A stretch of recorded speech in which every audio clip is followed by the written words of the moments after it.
Lord Jesus.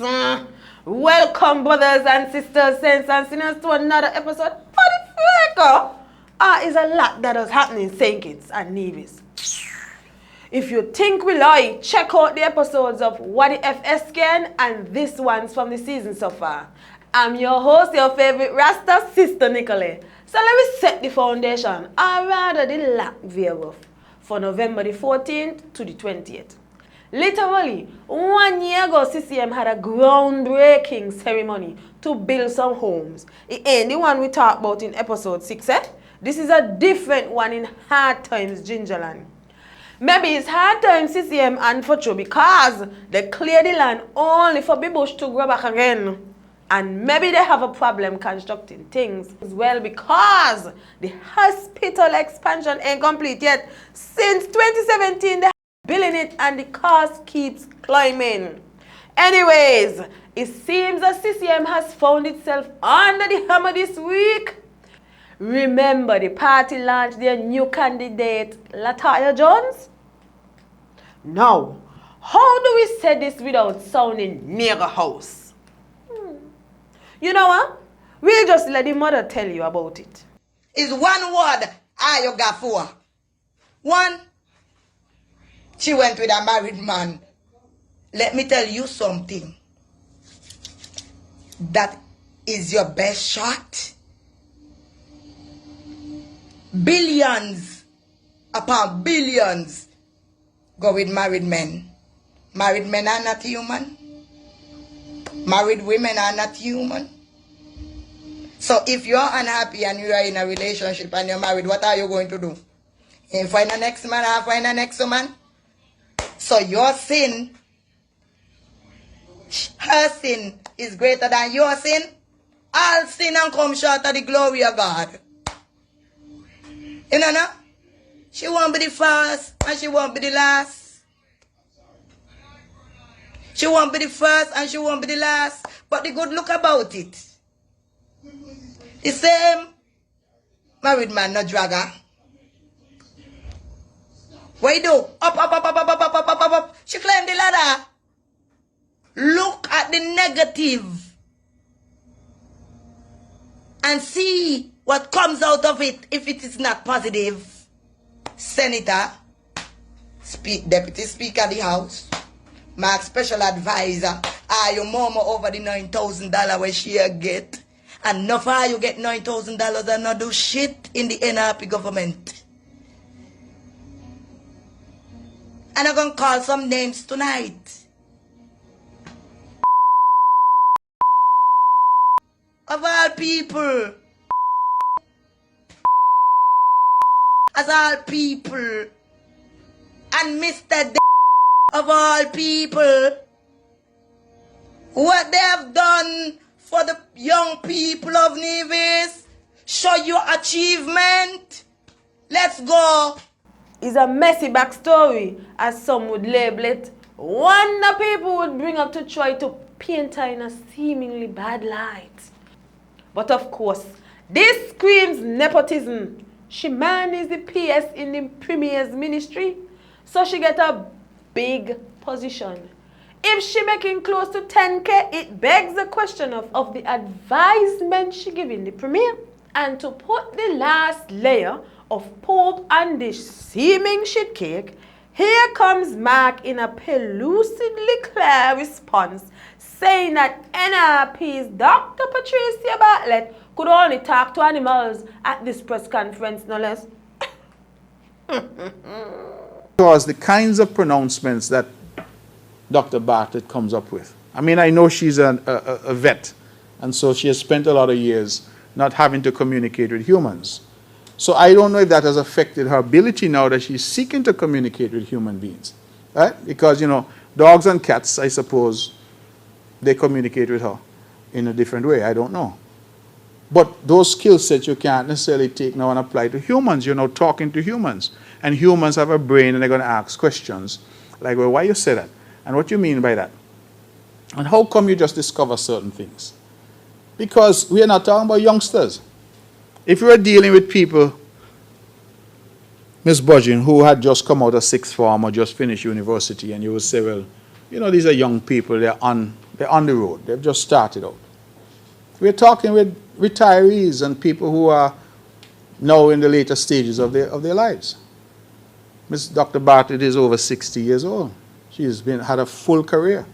She isn't really the best people person, but she knows her stuff as it relates to being a vet. However, she did say some ludicrous things on issues on November the 16th.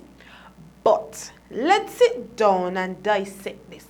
First of all, we're all animals, according to science, and in 2022, we're still chatting these acidness from rostrums.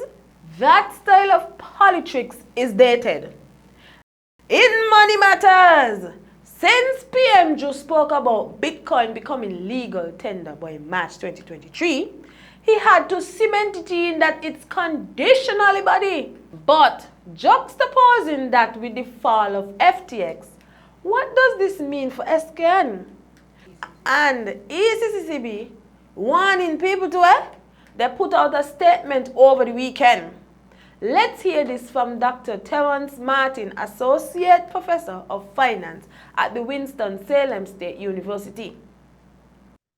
So we have to look at it from two different perspectives, right? I'll get back to that one because that's on the consumer side. And all over St. Kitts and Nevis, when I was home in March, I saw the Bitcoin Cash stuff everywhere you turn. It was here, there, and everywhere. And I would be fine if it was contained to Frigate Bay and those businesses that are not necessarily locally owned.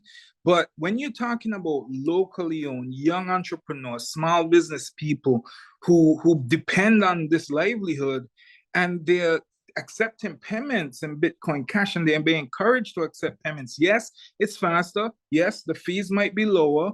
But what happens, like you're talking about, the volatility in the market. So what's going to happen is I'm going to get this payment for my night out at the bar. And then what? When I wake up in the morning, it's 5-10% lower. That's the reality of it. Right. And you're definitely right where you said that the Prime Minister's comments were confusing. And it was.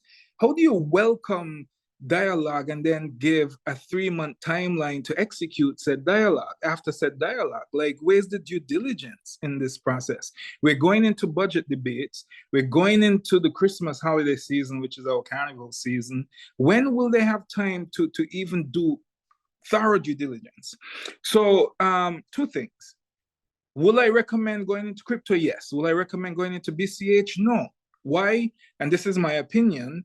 If you look at Bitcoin Cash since its inception, since it spun off from Bitcoin after they had what is called a hard fork back in like 2017, and there have been a few others where now the transactions they're processing are slightly different than it would have on the original Bitcoin blockchain. Then if you look at it over the past 5 years, it's negative. The returns are negative. Meaning, if you had $100 that you invested at the inception of Bitcoin Cash, and Bitcoin Cash was supposed to be so revolutionary, it was supposed to lower fees, it was supposed to make doing business even much easier than it would have been with Bitcoin itself, right? And what has happened?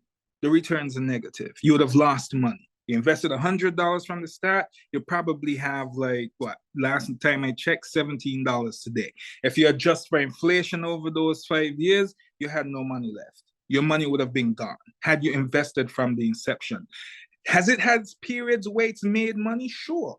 But you have to be almost like a day trader. You have to be in and out, in and out, in and out, right? So for regular business transactions, I don't recommend staying in that. I wouldn't invest in that. Bitcoin, Ethereum, and some other coins, yes, I would recommend that. Why? Because when I look over the life of this coin, like you said, ebbs and flows. Now they're in a down market that represents a buying opportunity, and we see trends over time that it will go up. When I first learned about Ethereum, it was from one of my students.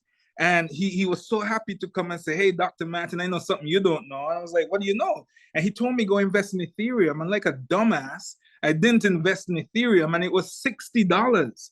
It was $60 at the time. Today, last I checked, Ethereum was over $1,400. It might have pulled back since, but the last time I checked.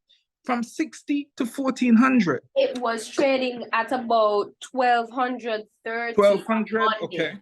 But I haven't checked CoinDesk since. So yeah. And there are hundreds of other Bitcoins. But to be fair, he did say cryptocurrency, sorry. That's But to be fair, he did say that due diligence would be done. Then why give a date though? Why give a date? Why put that out there? Why even be at the conference if the due diligence was not done? And again, I'm saying this with the utmost respect for the Prime Minister, and I'm not trying to be argumentative. I commend them for looking at crypto as a way of doing business and settling transactions. St. Kitts Nevis will be in the digital age and the technological age. That's what a lot of companies in India are doing, in Asia, etc., to move money. I commend them for this move, but we have to be so careful in what we promote or what we give our presence to. Because his presence and statements, you could have seen it reflected in the price movements of Bitcoin Cash immediately after the conference. You saw it. In fact, there was an article written by a senior editor at Investopedia, and I think it was picked up by other media places, which directly cites the Prime Minister's comments about BCH being legal tender and social media mentions as the reason why we saw increases in mining. And on top of all this, double salary gonna be paid Tuesday and by the last weekend of the month for all government and NIA workers. Divisions getting a 5% increase in January added to the 5% they had received this year. It's interesting money backing, but with economy in the red. What a time to be alive! Still talking money. There's a new ATM at Penny's Beach. Many taking credit for it being there, but either way, finally there's now a second. I wonder whatever happened to the ATM that was stolen from Nevis Airport about 4 years ago. While in Nevis, NRP held a protest on the 11th, saying there's fuckery afoot of the electoral office in Nevis, but we ain't know what the exact fuckery be, eh? Because it's time that we have free and fair elections. The people in Nevis have been speaking. We must have free and fair elections. We must stand for what is right. Now is the time for us to stand up before it is too late. Nevis is going in a downward spiral. We must change the government. We say change must come if we are going to save Nevis. We must save Nevis from the corruption, the lack of transparency, the lack of employment opportunity for our youth. There's so many reasons why this is the time for us to really stand up and make the change that we need to see in Nevis. They did mention the global issue of high prices of food, that is inflation, and honestly, there's only so much governments will be able to absorb, especially for a place that doesn't generate 90% of its revenue to sustain itself. Eventually, there's gonna be some cost transferred to consumers. Speaking of which, lettuce now starting to grow, I tell you, adulting and shit with its high price. Thanks to a shortage of romaine and iceberg lettuce, a head went from around $5 at the start of the year to just under $25 last week. That's a whopping 400% increase now. Mucho dinero. In creative news, wine your ass for sugar mass. Come Larry and a little secret. Remember the Sugar Mass Awards last episode? Well, Bijan Basu, also known as Mr. Hype, was supposed to be awarded. The man winning crown since Soca Manach was introduced mid-2010s and has the most crowns. He was notified last year that he was getting an award. He got an unofficial invitation earlier this year. Then 2 days before the grand event, he got a Kamala Harris special box. Do not come. Do not come. They tell the man so because he got him in court. So, what had happened was, right, last carnival he sang a version of Marry Me by Aruban artist Valentino King for Groovy Soca. Now, The rules didn't disqualify any artist from singing a song that wasn't original, and he got permission from the king. The night of the show, they announced that he placed second. Then the next day, they take it back. They said the judges say he should be disqualified. And what grounds they disqualifying him? They ain't got any, but the chair at the time had said that they dropped the ball on that. So now, hype take them to court. The whole thing is disrespectful though. Despite them having a court case, he ain't contribute to Carnival. Well, I want to see what song he gonna sing this year, hoping he enters again. In other creative news, we have a local face-up artist. Hold on. Let me explain. This week, PMG received a portrait painted by Milano's art studio. How true to life it is kind of questionable, and people say it got to be he ain't like Joe. Since art is subjective, that's how he pictured Joe, and to us, he look like future Joe. Is so he gonna look when SKN stressing about double salary? Who ain't getting put on boards, honorarium and other things? We gonna check back the painting in about 5 years time, then 10 years time, because Joe say he ain't want more than 2 terms. Remind us, Debo. Speaking of boards, Ike time and he board was short-lived, daddy, bo. The man said he resigned. No. A green leafy vegetable now seeing the vacancy this week. Ganga self-appoint, I look at me walk ya. The full board members for the SKTA and Social Security were announced too. On to the goodies in SKN. This week we celebrated International Men's Day, and happy International Men's Day, guys. We appreciate you. After all, who gonna show us how y'all be MacGyvering stuff and holding us down, eh? There was also a ceremony hosted by the Ministry of Gender Affairs that awarded men like Willett, Dr. Ricardo Neal, Clive Saunders, and El Quimido Willett. We'll tell you go to SKNIS website for the article, but their website buggy, and SKNIS gonna tell you change your browser setting, but hey! We could tell you who website ain't buggy. YouTube. Put a click on the subscribe button, but help us get to 1,000 subscribers, then 2 and more. Many of you watch, but ain't subscribe. Support us by subscribing and click the bell too. Thank you. Where were we? Right. We were celebrating. Keyon High School also hosted its 2022 graduation ceremony. There was the first swim team from the Federation competing in an OECS competition. We placed 5th, but it was a valiant effort. Big up to Skylar Connor, who placed 7th in her 3 races. Austin Williams, who placed 10th in his 3, and Justin Williams, who placed 11th in his 3 races. All the children now have better personal swim times. Big up to Jennifer Harding Marling, who swam in the 18 and over category and got 4 silvers and 2 bronze medals. There was also a sailing team in St. Martin. We soon walk on water. And in football news, the Charlestown Primary School won a primary school football tournament. St. James placed 2nd. SL Hansford St. Paul's Football Club had a jam session for their win at the SKNFA Football League 2. Independence Square was the place to be Friday. It was a celebration for Global Entrepreneurship Week, Tourism Awareness Month, and Energy Month, plus the observance of Diabetes Awareness Month with a screening. There was also a walk on Saturday. We can't forget Patrice Nisbet II, who repping Nevis at the Commonwealth Youth Parliament in Trinidad and Tobago, November the 20th to the 24th. He and the other parliamentarians are debating instituting a 4-day work week and working from home. Nevis now has a CT scan machine and is a really good look. Continuing in medicine, St. Kitts was mentioned in season 19, episode 6 of Grey's Anatomy. Jules could have gone to one of the medical schools on island. He said he learned about lightning from going to a med school here. Weather is generally sunny, but we appreciate the mention.